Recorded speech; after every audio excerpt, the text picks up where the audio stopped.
سورۃ الناس کا تعارف، مقام نزول۔ سورۃ الناس زیادہ صحیح قول کے مطابق مدنی ہے۔ آیات، کلمات اور حروف کی تعداد: اس صورت میں ایک رکوع، 6 آیتیں، 20 کلمات اور 79 حروف ہیں۔ الناس نام رکھنے کی وجہ: عربی میں انسانوں کو الناس کہتے ہیں اور اس صورت کی پہلی آیت میں یہ لفظ موجود ہے، اس مناسبت سے اسے سورۃ الناس کہتے ہیں۔ سورۃ الناس کے مضامین: اس سورہ مبارکہ میں ان جنات اور انسانوں سے اللہ تعالیٰ کی پناہ مانگنے کی تعلیم دی گئی ہے جو لوگوں کے دلوں میں وسوسے ڈالتے ہیں۔ سورہ فلق کے ساتھ مناسبت: سورۃ الناس کی اپنے سے ماقبل سورۃ فلق کے ساتھ مناسبت یہ ہے کہ سورہ فلق میں ظاہری شر سے اللہ تعالیٰ کی پناہ مانگنے کی تعلیم دی گئی تھی اور اس سورت میں خفیہ شر سے اللہ تعالیٰ کی پناہ مانگنے کی تعلیم دی گئی ہے۔ بسم اللہ الرحمن الرحیم۔ ترجمہ: اللہ کے نام سے شروع جو نہایت مہربان رحمت والا ہے۔ قل اعوذ برب الناس ملک الناس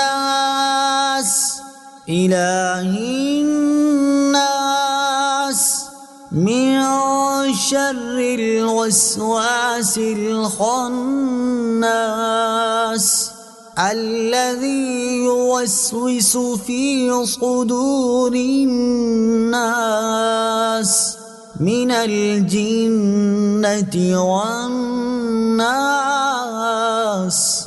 ترجمہ: تم کہو میں تمام لوگوں کے رب کی پناہ لیتا ہوں جو تمام لوگوں کا بادشاہ ہے، تمام لوگوں کا معبود ہے، بار بار وسوسے ڈالنے والے، چھپ جانے والے کے شر سے پناہ لیتا ہوں، وہ جو لوگوں کے دلوں میں وسوسے ڈالتا ہے، جنوں اور انسانوں میں سے۔ قل اعوذ برب الناس۔ تم کہو میں تمام لوگوں کے رب کی پناہ لیتا ہوں۔ تفسیر صراط الجنان میں ہے اللہ تعالیٰ ساری مخلوق کا رب ہے، مگر چونکہ انسان اشرف المخلوقات ہے اس لیے ان کا خصوصیت سے ذکر فرمایا۔ انسان کی عظمت و شرافت: اس سے انسان کی عظمت و شرافت بھی معلوم ہوئی کہ بطور خاص اللہ تعالیٰ نے اپنی ربوبیت کی نسبت اس کی طرف فرمائی۔ علماء نے یہاں یہ نقطہ بیان فرمایا ہے کہ اس صورت میں 5 مرتبہ لفظ الناس آیا ہے۔ اس میں حکمت یہ ہے کہ چونکہ انسان بچپن میں صرف پرورش ہی پاتا ہے اس لیے سب سے پہلے رب الناس یعنی ربوبیت والی صفت کا ذکر فرمایا، جبکہ انسان جوانی میں مست ہو کر بے راہ ہو جاتا ہے، اس وقت اس پر قانونی گرفت کی ضرورت ہے، اس لیے یہاں ملک الناس یعنی لوگوں کا بادشاہ فرمایا۔ اور چونکہ انسان بڑھاپے میں عبادت میں مشغول ہوتا ہے اس لیے تیسری جگہ اللہ تعالیٰ کی صفت الوہیت اور معبودیت کا ذکر فرمایا، اور معبودیت کا ذکر فرمایا یعنی الہ الناس۔ چوتھی جگہ الناس سے صالحین مراد ہو سکتے ہیں کہ شیطان عموماً انہیں ہی وسوسوں کے ذریعے عبادت سے ہٹانے کی کوشش کرتا ہے، اور 5ویں جگہ الناس سے مراد شر پسند اور فسادی لوگ ہو سکتے ہیں کہ وہاں لوگوں کے شر سے پناہ مانگی گئی ہے۔ ملک الناس، تمام لوگوں کا بادشاہ۔ تفسیر صراط الجنان میں ہے یعنی ان کے کاموں کی تدبیر فرمانے والا ہے اور سب کا حقیقی حاکم و مالک، کہ دنیا میں بھی کسی کو حکومت و ملکیت ملے تو اسی کی عطا سے ملتی ہے۔ الہ الناس، تمام لوگوں کا معبود۔ تفسیر صراط الجنان میں ہے معبود ہونا اسی کے ساتھ خاص ہے اور سارے لوگوں کا حقیقی معبود وہی ہے۔ من شر الوسواس الخناس، بار بار وسوسے ڈالنے والے، چھپ جانے والے کے شر سے۔ تفسیر صراط الجنان میں ہے اس سے مراد شیطان ہے، اور یہ اس کی عادت ہے کہ انسان جب غافل ہوتا ہے تو اس کے دل میں وسوسے ڈالتا ہے، اور جب انسان اللہ تعالیٰ کا ذکر کرتا ہے تو شیطان دبک رہتا ہے اور ہٹ جاتا ہے۔ وسوسہ اور الہام میں فرق: یاد رہے کہ برے خیال کو وسوسہ کہا جاتا ہے جبکہ اچھے خیالات کو الہام۔ وسوسہ شیطان کی طرف سے ہے، لہٰذا اس پر لا حول پڑھنی چاہیے، اور الہام فرشتے کے ذریعے اللہ تعالیٰ کی طرف سے ہوتا ہے، اس لیے اس پر اللہ تعالیٰ کا شکر کرنا چاہیے۔ نفس امارہ کے غلبے میں وسوسے زیادہ ہوتے ہیں جبکہ نفس مطمئنہ کے غلبے میں الہام زیادہ۔ شیطان ہمارا ایسا دشمن ہے جو ہمیں نظر نہیں آتا، یعنی وہ ہمیں دیکھتا ہے اور ہم اسے نہیں دیکھتے، لہٰذا اس طاقت والے رب عز و جل کی پناہ مانگو جو اسے دیکھتا ہے اور وہ رب عز و جل کو نہیں دیکھتا، قوی دشمن سے قوی رب عز و جل کی پناہ مانگو۔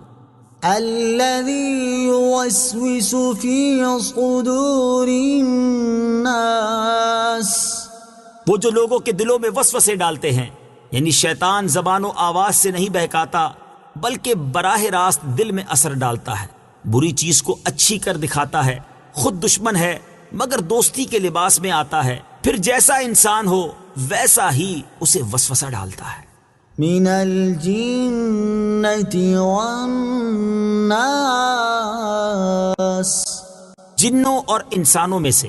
تفسیر صراط الجنان میں ہے یہ بیان ہے وسوسے ڈالنے والے شیطان کا کہ وہ جنوں میں سے بھی ہوتا ہے اور انسانوں میں سے بھی۔ جیسے شیاطین جن انسانوں کو وسوسے میں ڈالتے ہیں، ایسے ہی شیاطین انسان بھی ناسے بن کر آدمی کے دل میں وسوسے ڈالتے ہیں۔ پھر اگر آدمی ان وسوسوں کو مانتا ہے تو اس کا سلسلہ بڑھ جاتا ہے اور وہ خوب گمراہ کرتے ہیں، اور اگر اس سے متنفر ہوتا ہے تو ہٹ جاتے ہیں اور دبک رہتے ہیں۔ جنوں اور انسانوں کے شیاطین سے پناہ مانگے۔ آدمی کو چاہیے کہ جنوں کے شیاطین کے شر سے بھی پناہ مانگے اور انسانوں کے شیاطین کے شر سے بھی۔ اس سلسلے میں یہاں ایک مفید وظیفہ پیش خدمت ہے۔ چنانچہ حضرت عائشہ صدیقہ رضی اللہ تعالی عنہا فرماتی ہیں، بخاری شریف کی حدیث ہے کہ رسول اللہ صلی اللہ تعالی علیہ وآلہ وسلم رات کے وقت جب بستر مبارک پر تشریف لاتے تو اپنے دونوں دستے مبارک جمع فرما کر ان میں دم کرتے اور سورہ قل هو اللہ احد اور قل اعوذ برب الفلق اور قل اعوذ برب الناس پڑھ کر اپنے مبارک ہاتھوں کو سر مبارک سے لے کر تمام جسم اقدس پر پھیرتے، جہاں تک دستے مبارک پہنچ سکتے۔ یہ عمل 3 مرتبہ فرماتے۔ حضرت عبداللہ بن خبیب رضی اللہ تعالیٰ عنہ فرماتے ہیں، ہم پر ہلکی بارش ہوئی اور اس وقت اندھیرا چھایا ہوا تھا اور ہم نبی کریم صلی اللہ تعالیٰ علیہ وسلم کا انتظار کر رہے تھے تاکہ وہ آ کر ہمیں نماز پڑھائیں۔ پھر حضور پرنور صلی اللہ تعالیٰ علیہ وسلم ہمیں نماز پڑھانے کے لیے تشریف لائے اور ارشاد فرمایا پڑھو۔ میں نے عرض کی کیا پڑھوں؟ ارشاد فرمایا صبح و شام 3 بار قل هو اللہ احد اور قل اعوذ برب الفلق اور قل اعوذ برب الناس پڑھو۔ ان کی تلاوت کرنا تمہیں ہر بری چیز سے بچائے گا۔